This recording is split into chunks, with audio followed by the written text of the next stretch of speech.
ಶಿವಮೊಗ್ಗದ ಸಾಗರ ತಾಲೂಕಿನಲ್ಲಿರುವಂತಹ ಸಿಗಂದೂರು ಬ್ರಿಡ್ಜ್ ನಾಳೆ ಲೋಕಾರ್ಪಣೆ ಆಗ್ತಾ ಇದೆ.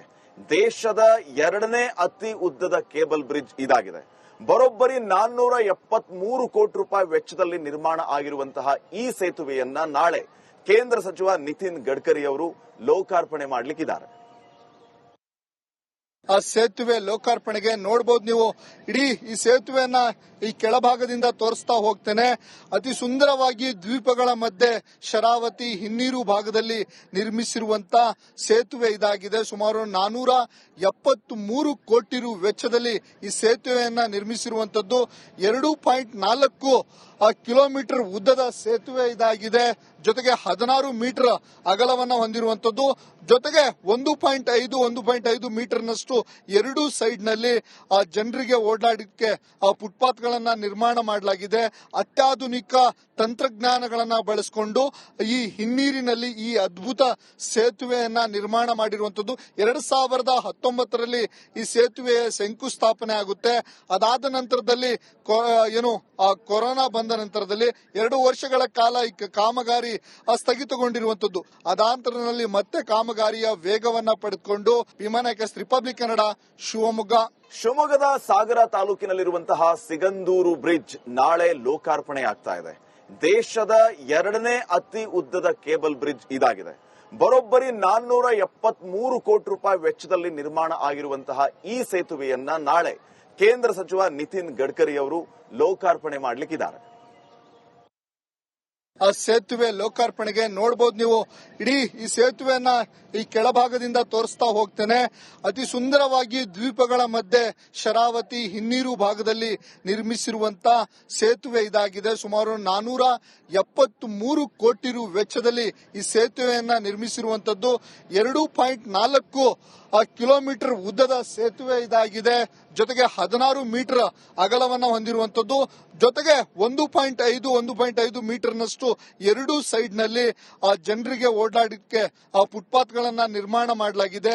ಅತ್ಯಾಧುನಿಕ ತಂತ್ರಜ್ಞಾನಗಳನ್ನ ಬಳಸಿಕೊಂಡು ಈ ಹಿನ್ನೀರಿನಲ್ಲಿ ಈ ಅದ್ಭುತ ಸೇತುವೆಯನ್ನ ನಿರ್ಮಾಣ ಮಾಡಿರುವಂತದ್ದು. 2019ರಲ್ಲಿ ಈ ಸೇತುವೆಯ ಶಂಕುಸ್ಥಾಪನೆ ಆಗುತ್ತೆ.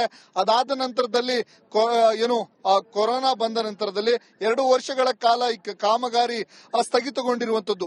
ಅದಾಂತರದಲ್ಲಿ ಮತ್ತೆ ಕಾಮಗಾರಿಯ ವೇಗವನ್ನ ಪಡೆದುಕೊಂಡು ವಿಮಾನಕ್ಕೆ ರಿಪಬ್ಲಿಕ್ ಕನ್ನಡ ಶಿವಮೊಗ್ಗದ ಸಾಗರ ತಾಲೂಕಿನಲ್ಲಿರುವಂತಹ ಸಿಗಂದೂರು ಬ್ರಿಡ್ಜ್ ನಾಳೆ ಲೋಕಾರ್ಪಣೆ ಆಗ್ತಾ ಇದೆ. ದೇಶದ ಎರಡನೇ ಅತಿ ಉದ್ದದ ಕೇಬಲ್ ಬ್ರಿಡ್ಜ್ ಇದಾಗಿದೆ.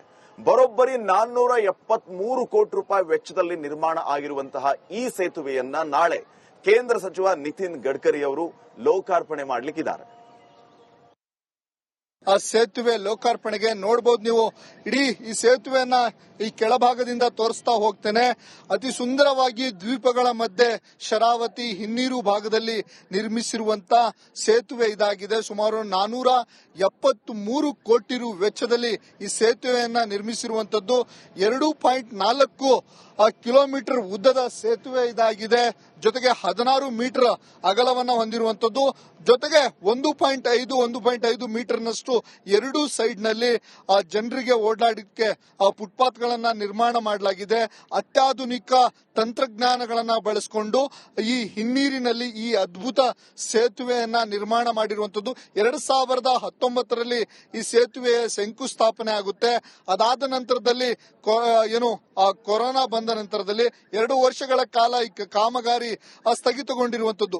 ಅದಾಂತರದಲ್ಲಿ ಮತ್ತೆ ಕಾಮಗಾರಿಯ ವೇಗವನ್ನ ಪಡೆದುಕೊಂಡು ವಿಮಾನಕ್ಕೆ ರಿಪಬ್ಲಿಕ್ ಕನ್ನಡ ಶಿವಮೊಗ್ಗದ ಸಾಗರ ತಾಲೂಕಿನಲ್ಲಿರುವಂತಹ ಸಿಗಂದೂರು ಬ್ರಿಡ್ಜ್ ನಾಳೆ ಲೋಕಾರ್ಪಣೆ ಆಗ್ತಾ ಇದೆ. ದೇಶದ ಎರಡನೇ ಅತಿ ಉದ್ದದ ಕೇಬಲ್ ಬ್ರಿಡ್ಜ್ ಇದಾಗಿದೆ. ಬರೋಬ್ಬರಿ 473 ಕೋಟಿ ರೂಪಾಯಿ ವೆಚ್ಚದಲ್ಲಿ ನಿರ್ಮಾಣ ಆಗಿರುವಂತಹ ಈ ಸೇತುವೆಯನ್ನ ನಾಳೆ ಕೇಂದ್ರ ಸಚಿವ ನಿತಿನ್ ಗಡ್ಕರಿ ಅವರು ಲೋಕಾರ್ಪಣೆ ಮಾಡಲಿಕ್ಕಿದ್ದಾರೆ.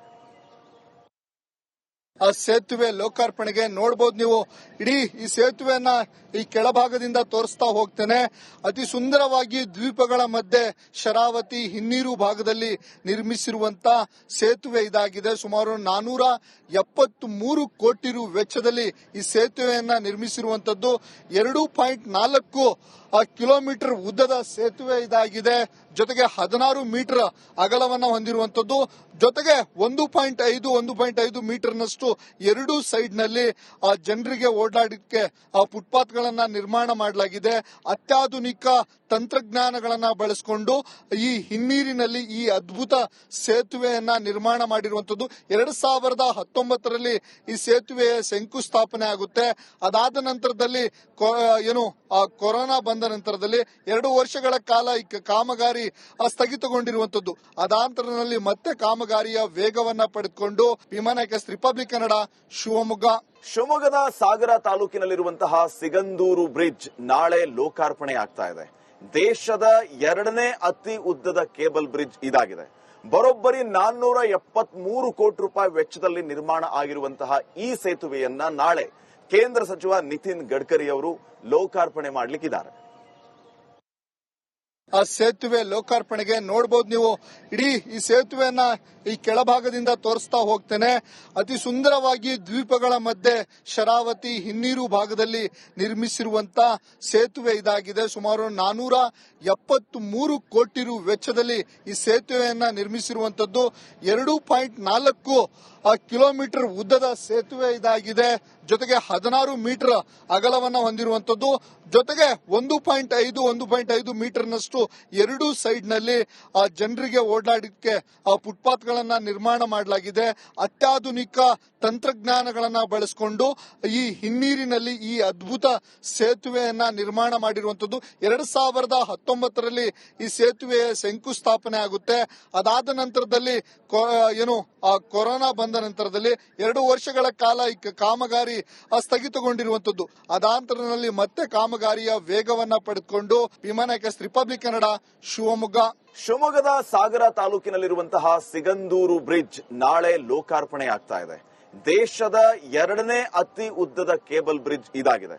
ಬರೋಬ್ಬರಿ 473 ಕೋಟಿ ರೂಪಾಯಿ ವೆಚ್ಚದಲ್ಲಿ ನಿರ್ಮಾಣ ಆಗಿರುವಂತಹ ಈ ಸೇತುವೆಯನ್ನ ನಾಳೆ ಕೇಂದ್ರ ಸಚಿವ ನಿತಿನ್ ಗಡ್ಕರಿ ಅವರು ಲೋಕಾರ್ಪಣೆ ಮಾಡಲಿಕ್ಕಿದ್ದಾರೆ. ಆ ಸೇತುವೆ ಲೋಕಾರ್ಪಣೆಗೆ ನೋಡಬಹುದು ನೀವು. ಇಡೀ ಈ ಸೇತುವೆಯನ್ನ ಈ ಕೆಳಭಾಗದಿಂದ ತೋರಿಸ್ತಾ ಹೋಗ್ತೇನೆ. ಅತಿ ಸುಂದರವಾಗಿ ದ್ವೀಪಗಳ ಮಧ್ಯೆ ಶರಾವತಿ ಹಿನ್ನೀರು ಭಾಗದಲ್ಲಿ ನಿರ್ಮಿಸಿರುವಂತ ಸೇತುವೆ ಇದಾಗಿದೆ. ಸುಮಾರು 473 ಕೋಟಿ ರು ವೆಚ್ಚದಲ್ಲಿ ಈ ಸೇತುವೆಯನ್ನ ನಿರ್ಮಿಸಿರುವಂತದ್ದು. 2.4 ಕಿಲೋಮೀಟರ್ ಉದ್ದದ ಸೇತುವೆ ಇದಾಗಿದೆ. ಜೊತೆಗೆ 16 ಮೀಟರ್ ಅಗಲವನ್ನ ಹೊಂದಿರುವಂತದ್ದು. ಜೊತೆಗೆ 1.5 ಮೀಟರ್ನಷ್ಟು ಎರಡೂ ಸೈಡ್ ನಲ್ಲಿ ಜನರಿಗೆ ಓಡಾಡಲಿಕ್ಕೆ ಫುಟ್ಪಾತ್ ಗಳನ್ನ ನಿರ್ಮಾಣ ಮಾಡಲಾಗಿದೆ. ಅತ್ಯಾಧುನಿಕ ತಂತ್ರಜ್ಞಾನಗಳನ್ನ ಬಳಸಿಕೊಂಡು ಈ ಹಿನ್ನೀರಿನಲ್ಲಿ ಈ ಅದ್ಭುತ ಸೇತುವೆಯನ್ನ ನಿರ್ಮಾಣ ಮಾಡಿರುವಂತದ್ದು. 2019ರಲ್ಲಿ ಈ ಸೇತುವೆಯ ಶಂಕುಸ್ಥಾಪನೆ ಆಗುತ್ತೆ. ಅದಾದ ನಂತರದಲ್ಲಿ ಕೊರೋನಾ ಬಂದ ನಂತರದಲ್ಲಿ 2 ವರ್ಷಗಳ ಕಾಲ ಈ ಕಾಮಗಾರಿ ಸ್ಥಗಿತಗೊಂಡಿರುವಂತದ್ದು. ಅದಾಂತರದಲ್ಲಿ ಮತ್ತೆ ಕಾಮಗಾರಿಯ ವೇಗವನ್ನ ಪಡೆದುಕೊಂಡು ವಿಮಾನಕ್ಕೆ ರಿಪಬ್ಲಿಕ್ ಕನ್ನಡ,